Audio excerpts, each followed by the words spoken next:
அடுத்ததாக வாழ்முறை வழங்க வருபவர் யான் பெற்ற இன்பம் பெருக இவ்வையகம் என்ற கூற்றிற்கிணங்க புது யுகத்தின் முகம் என்ற நோக்கினை அடிப்படையாய் கொண்டு புதிய எழுத்தாளர்களை வெளி உலகிற்கு அறிமுகம் செய்யும் பாங்குடன் யாவரும் பப்ளிகேஷன்ஸை நடத்தி வருபவர். ரங்க் பெட்டி கதைகள், கண்ணம்மா போன்ற சிறுகதை தொகுப்புக்கு சொந்தக்காரர், இதழாசிரியர், எழுத்தாளர் திரு ஜீவகரிகாலன் அண்ணன் அவர்களை வாழ்த்துரை வழங்க வருமாறு பேரன்புடன் வரவேற்கின்றோம்.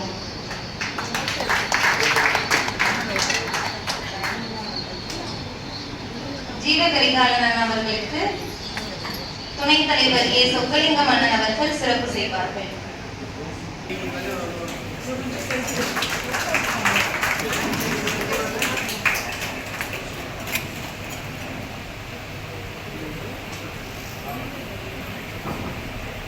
அனைவருக்கும் வணக்கம்.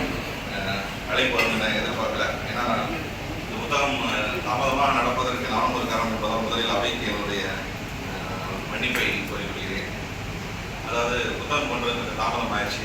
சென்னை புத்தக கண்காட்சி முடிச்சு அங்கிருந்து அனுப்பிச்ச புத்தகம் உங்கள் டிரான்சிட்டில் தாமதமாகும். அது உங்கள் நண்பர்களின் உதவியோடு நான் கொண்டு வந்தேன். அதனால தாமதத்திற்கு முதல்ல கருத்தை தெரிவிச்சுக்கிறேன்.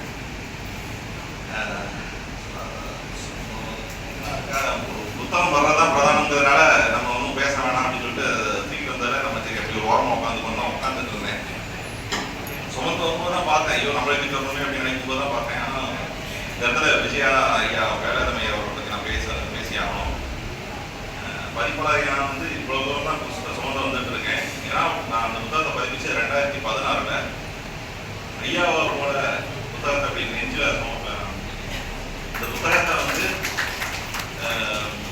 நான் இவர் கிட்டத்தட்ட சொல்லப்போனால் என்னுடைய அனுபவம் மாதிரி 4 மடங்கு இந்த துறையில் 4 அல்லது 5 மடங்கு கூட அனுபவம் இருக்கலாம். ஆனால் என்னை விட இளமையாக இருக்கார் அந்த பதிப்பு. ஆனால் இங்கே இருக்கவங்க எல்லாருமே இந்த புத்தகத்தை பற்றி பேச போகிறாங்க. இந்த முன்னெடுப்பு எப்படி நிகழ்கிறது அப்படிங்கிறத நம்ம பதிவு செய்கிறது இந்த அவைக்கு போதுமானதாக இருக்கும்னு நினைக்கிறேன். என்ன அப்படின்னா 2016 வந்த புத்தகம் இந்த இடத்துக்கு வந்திருக்க கதை தான் இப்போ நான் சொல்ல போகிறேன். நம்ம இந்த நூல் உருவான வரைக்கும் சொல்லலாம். இது கொஞ்சம் சுவாரஸ்யமாக இருக்கும்னு நினைக்கிறேன். ஏன்னா மற்றவங்களாம் நூல் குறித்து பேசுவாங்க. நான் வந்து ஒரு வாசகன் அப்படிங்கிறத தவிர வேற எந்த கனவும் இல்லாமல் புத்தக காட்சிக்கு வரணும் போயிட்டு வர்றதோட நூலக அட்டை மட்டும்தான் என்கிட்ட இருந்தது. நான் ஒரு லாஜிஸ்டிக்ஸில் வேலை பார்த்துட்டு ஒரு சாதாரண ஒரு கிளைகள் ஒரு சாமானியம் தான். ஆனால் என்ன அப்படின்னா நண்பர்களோட சேர்ந்து வாசிப்பு தீவிரம் அடைய இவர்களை போல அங்கேயும் சென்னையிலையும் என்னுடைய நண்பர் இருக்காரு.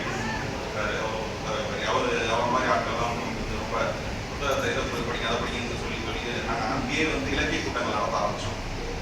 இலக்கிய கூட்டம் நடந்ததுன்னா அப்போ நாங்கள் கிட்டத்தட்ட எல்லாருமே ஒரு 12,000 சாலை அந்த ரேஞ்சில் தான் இருப்போம். என்னுடைய நண்பரோட சேர்ந்து தலைக்கு 500 போட்டு நடத்திட்டு இருந்தோம் 2012. அப்போ என்னன்னா மாதம் 500 போடுறது ரொம்ப சிரமமாக இருக்கு அப்படின்னு சொன்னப்போ அண்ணாச்சிக்கிட்டலாம் கேட்டுருந்தா நாங்கள் அந்த முடிவு எடுத்துக்க மாட்டோம். அவர் என்ன சொல்லிட்டாருன்னா அந்த புத்தகத்தை வச்சுருந்தவங்க புதியவரெலாம் வந்து நீங்கள் பேசாமல் புத்தகம் பப்ளிஷ் பண்ணியிருக்கேன், பப்ளிஷ் பண்ணிங்கன்னா அதில் வருமானம் வரும்னு அவர் சொல்லிட்டாரு. அவர் அது வரைக்கும் போட்டது கிடையாது. நான் அந்த பதிப்பு தொழில் வந்து வருமானம் வரும் தொழில் நினச்சிக்கிட்டு நானும் ஒரு பதிப்பு ஆரம்பிச்சோம். இதுவே நான் வந்து ஐயா கோயம்புத்தூர்ல இருந்தேன்னா ஐயா சொல்லியிருப்பாரு, ஐயா நீ இந்த மாதிரி பதிப்புங்கிறது சாதாரண விஷயம் கிடையாது சொல்லியிருப்பாரு. இப்போ வரையும் உங்களுக்கு சுமக்க வேண்டியது இருக்கும் அப்படிங்கிறதெல்லாம் தெரிஞ்சிருக்காரு. அதே சமயம் போட்ட முதல் கூட்டமும் 1000 துரசவசமாக 1000 காப்பிக்கு மேலே வந்துருச்சு போட்ட 2 மாதத்துலேயே. அப்போ என்னன்னா அவங்க இது ஒரு பெரிய தொழிலாக இருந்துச்சு. நம்ம பதிப்பகத்துக்குள்ள போயாச்சு. போய் ஆள் வச்சது பிறகுதான் அதோடைய ஆழம் அகலம் எல்லாம் தெரியுது. அந்த கட்டத்தில் கரெக்டாக சொல்லப்போனால் நமக்கு இந்த பக்கம் வேலை, நம்ம குடும்பத்தில் அடுத்து எனக்கு வந்து பொண்ணு பார்க்குற அந்த ஸ்டேஜில் இருந்தோம். அப்போ அதனால் ஏதாவது ஒரு இடத்துல கால் ஒன்றாலும் நல்ல ஊனி இருக்கணுங்கிற கட்டாயம் வந்து நமக்கு வந்துடுது. இந்த பக்கம் போவான் அந்த பக்கம் போவான்னு பார்த்துட்டு இருக்கும்போது ஆனால் நம்மளுடைய வாசிப்பு நம்மளை இங்கே உள்ள இருந்துச்சு. நம்ம இந்த இடத்துக்கு வந்துடணும். ஆனால் பதிப்பு தொழிலில் நான் எங்கேயாவது ஒரு இடத்த அடையணும். எனக்கு ஒரு விஷயம், எனக்கு ஒரு வாசகனா ஒரு தமிழ் சூழல்ல நம்ம என்ன செய்ய முடியும், என்ன செய்யணும் அப்படின்னு எனக்கு தெரியுதா, அதுக்கான சாத்தியங்கள் இருக்குமான்னு தெரியாது, இன்னைக்கு வரையுமே தெரியாது. ஆனா 2014 நான் ஒரு 3 புத்தகங்கள் போட்ட அளவுல தான் ஒரு நண்பரின் வாயிலா இன்பம்மாவை சந்திக்கிறேன். அவங்க எனக்கு வந்து அம்மா, இன்பம்மாவை சந்திக்கிறேன்.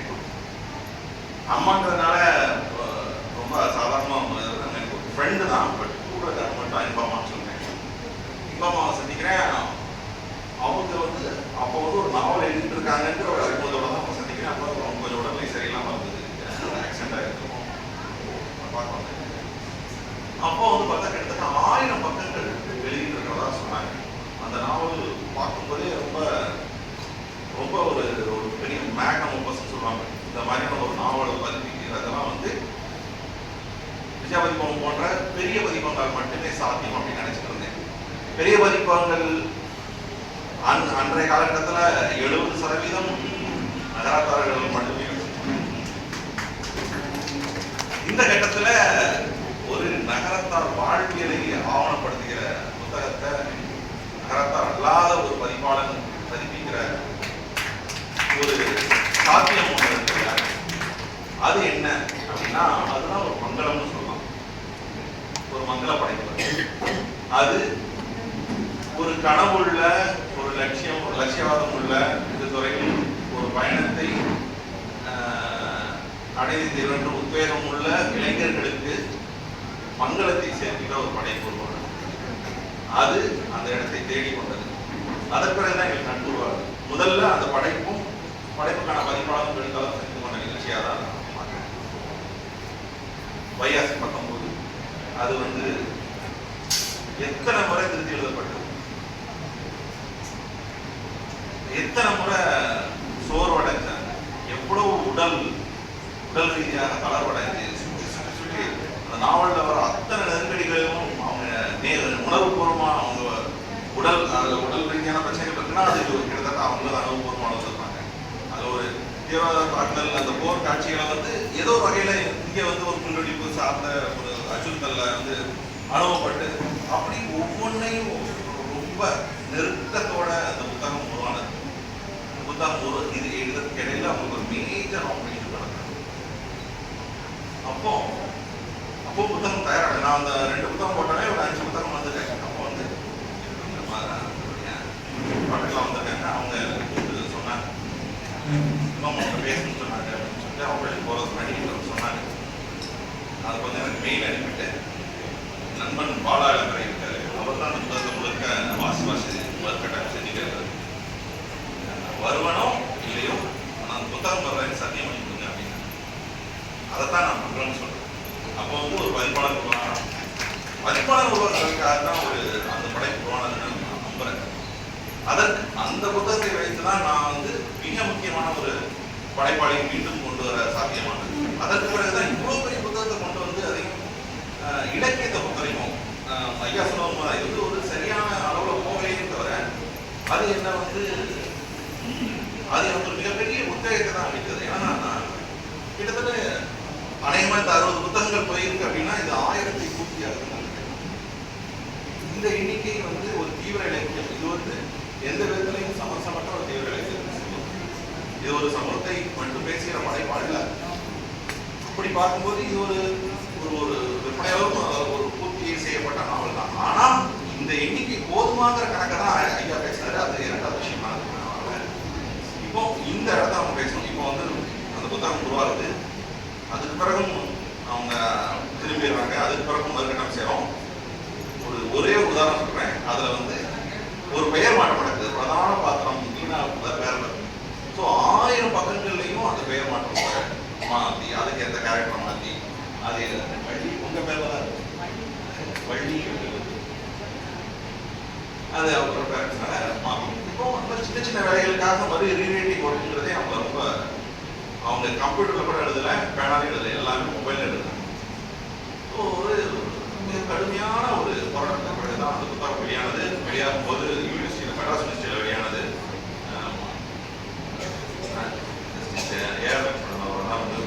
வெளியிட்டிருந்தாரு. நல்ல வரவேற்பு கிடைத்தது. இலக்கியத்தில் இருக்கக்கூடிய ஒரு ஆவணமை